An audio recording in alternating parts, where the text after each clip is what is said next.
I have to talk about November being a pretty bad month for console gaming. Sakana normally drops a lot of stats about the gaming industry. They keep track of what's going on in the gaming industry, and they release reports.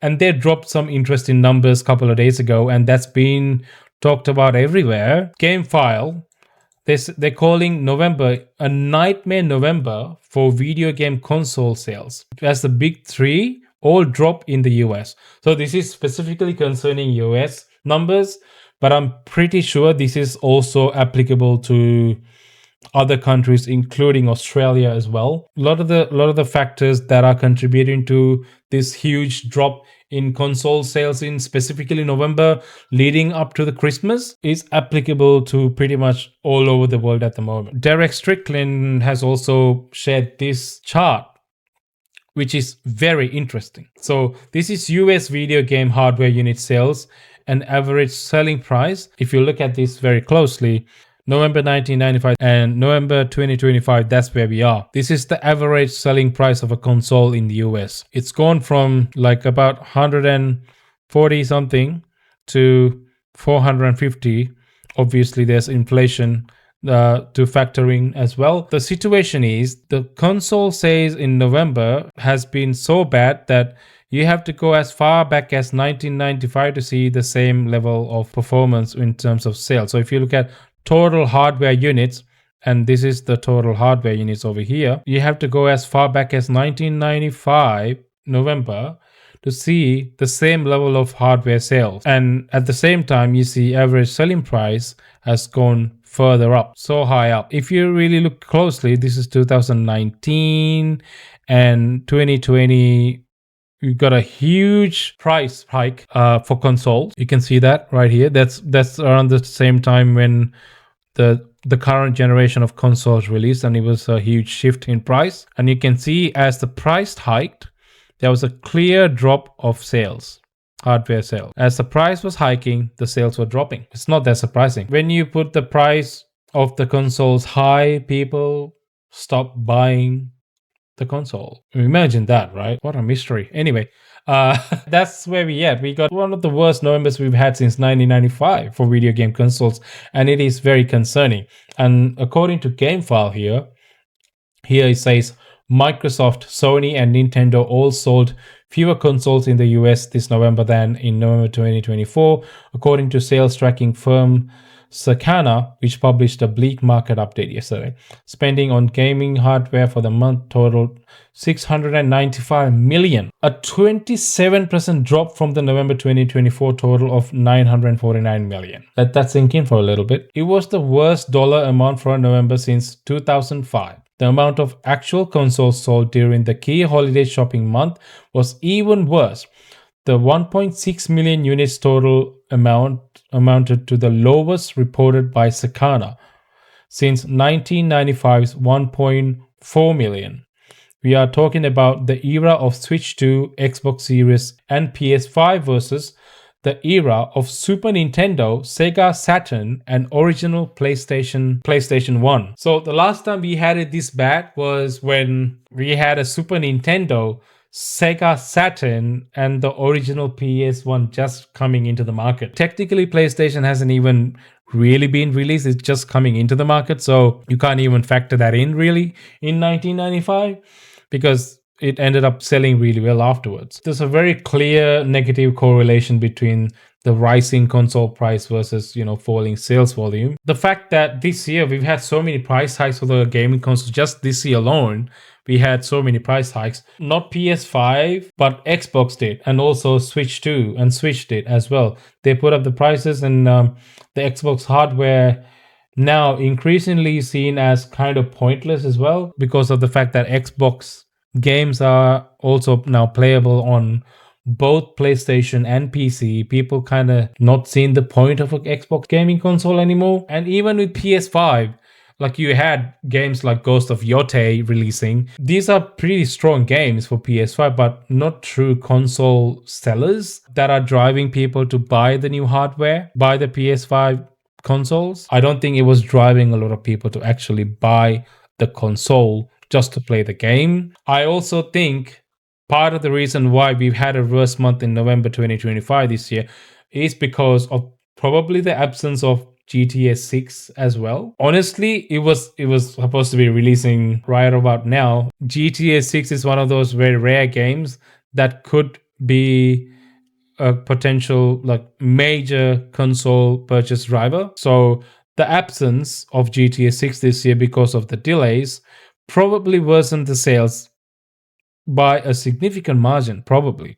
I'm purely speculating here. Obviously, take whatever I say with a grain of salt, but it is very possible that they did that. And it'll be because of that, I think it'll be very interesting to see when GTA finally drops next year, what Sony and Xbox will probably do.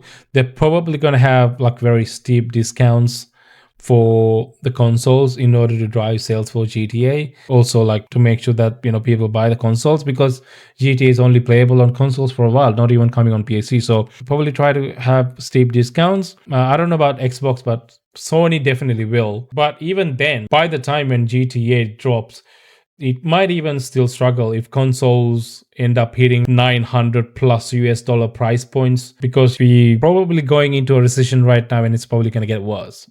Let's face it. If that's the case, even GTA 6 might struggle. That is where we are. So Circana analyst Matt Piscatella broke things down and he says Xbox Series unit sales were down over 70% compared to last November 2024. 70% is a big number. I'm not surprised to see that. Xbox Series, like I said, people just don't find Xbox to be interesting enough anymore because their games are on both PlayStation and PC.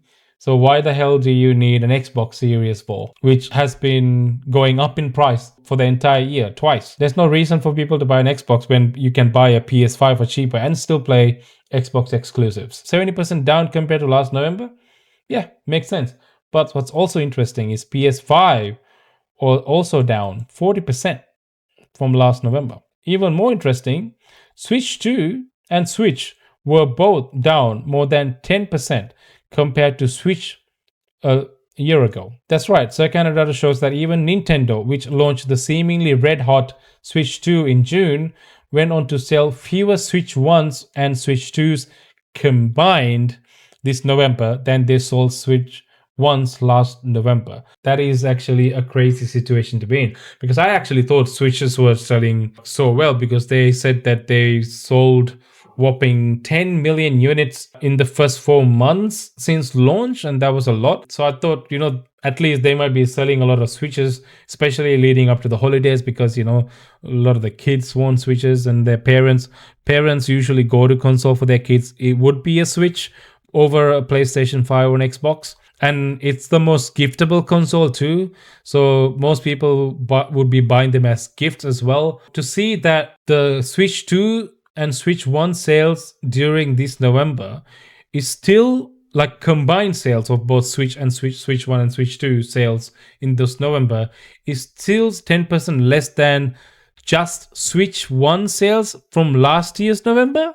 That is crazy. That's very telling of what the hell is going on. Like this broader economic pressure and the recession, you're making these 700 console and $700 games, it's harder to justify for people. So people are making more conscious decisions when it comes to buying consoles as well as games now because games are also much more expensive, especially Nintendo games have gotten so much more expensive than they need to be and they never go on sale. Nintendo exclusives, they never go on sale. You could actually buy them on sale from like EB Games or GameSpot or whatever. Now that most of the games on Nintendo Switch 2 is on their digital front and you can't even buy the hard copies anymore for most games, you don't even get a sale anymore. Like if you buy them digital, you never get a sale on Nintendo Store. And also the console is so freaking expensive. Like Switch 2, it's obviously much more of a powerhouse than Switch 1, but it's more like a PS4 and it's very expensive for what it is. The RAM shortages is also probably going to drive these consoles prices up more and more. Like I've told you before in a live stream when we talked about these RAM shortages that PS5 have planned ahead and stocked up on RAM. So they're not planning to put up their price, but that's now.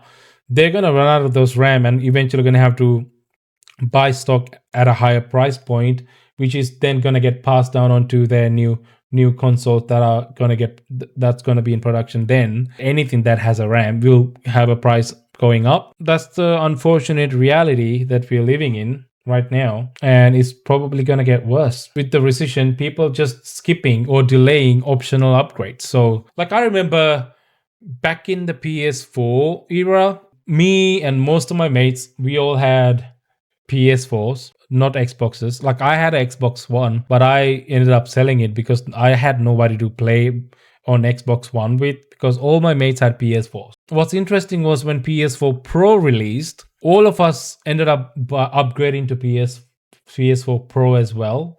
And it was like a no-brainer. Like it literally was like, yeah, PS4 Pro is little bit more powerful. So we just upgraded it. And some of my mates didn't even trade the old PS4, they kept it and they just got a second one. That was kind of the landscape back then. I'm not really seeing the same level of upgrading happening in the PS5 era, especially with the PS5 Pro. I don't think we're seeing that level of, consumers giving into that kind of upgrades either. Like, okay, if you already have a PS5, why the hell do you need a PS4? Like, people are just like happy to just stick with whatever they've got for now and not spend unnecessary money doing optional upgrade, because that's what a PS5 Pro is. It's an optional upgrade. You don't have to. I still have a PS5. I didn't upgrade mine to PS5 Pro either, because I didn't feel like you need to.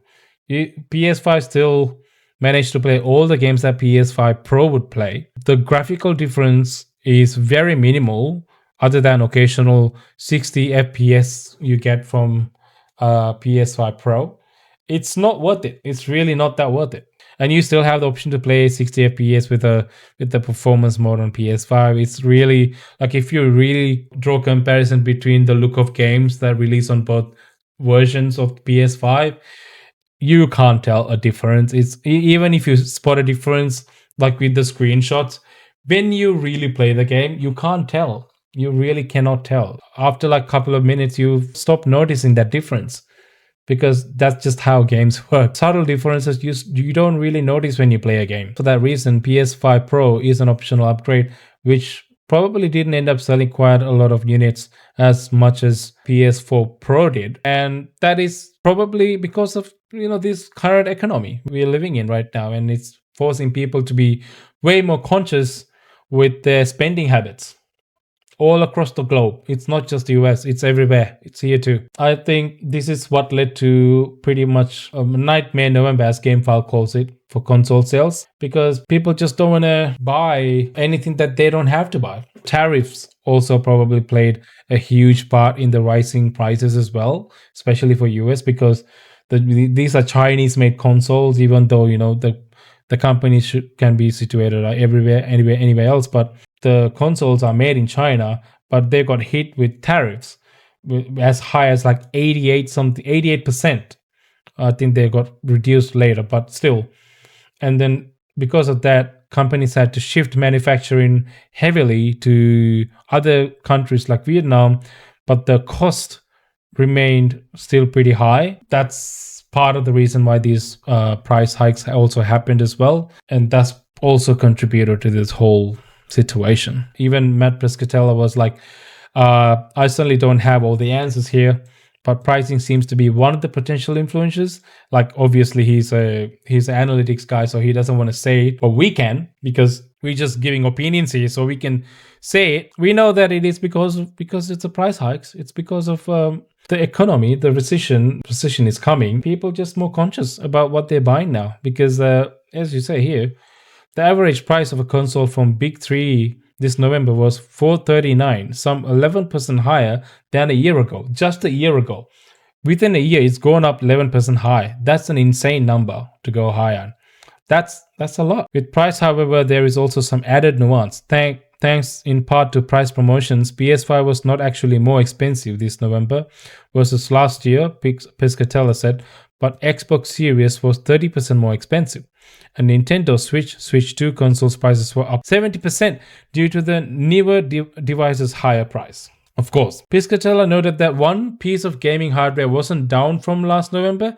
That's be Next Playground, a box for motion control games that was so hot this Black Friday that Sakana says it outsold the Xbox. It cost $250. This one, yeah, I heard about this, but it's crazy that this console is outselling Xbox right now. It's just a little game box for it's like motion control game box. You don't even get a controller. It's for like playing motion control games. That's crazy. And it's only $250 and you it's outselling Xbox. How crazy is that? But I can see the appeal though. I can see the appeal. It'll be mainly targeted for small kids and families. It's very family friendly. This reminds me of Wii U, Nintendo Wii. That was a cool console back in the day, and with the motion sensor and everything. Except this one, you don't even have to use any controllers. You just use your body as the controller, which is cool. It's very cool. I remember back in the day, you had to use sensors a lot to detect the body movement and everything. Now all you need is a camera. Camera technology has gotten so well, so good, and you just use a camera to recognize the movement, and it's pretty accurate now. That's crazy. That's pretty crazy. This outsold Xbox 1-to-1. Up and buy a next playground console next time. That's all you gotta do. Just buy a next. I think my next console is gonna be a next playground too. When they release the second version, I'm gonna buy that one, and that'll be my main go-to console for the next generation. I'm probably gonna skip PS6. I'm not even gonna consider Xbox, but just the PS6. Just buy a next playground. I'll be happy. Just jump around and play some Wii U sports on next playground. That's it.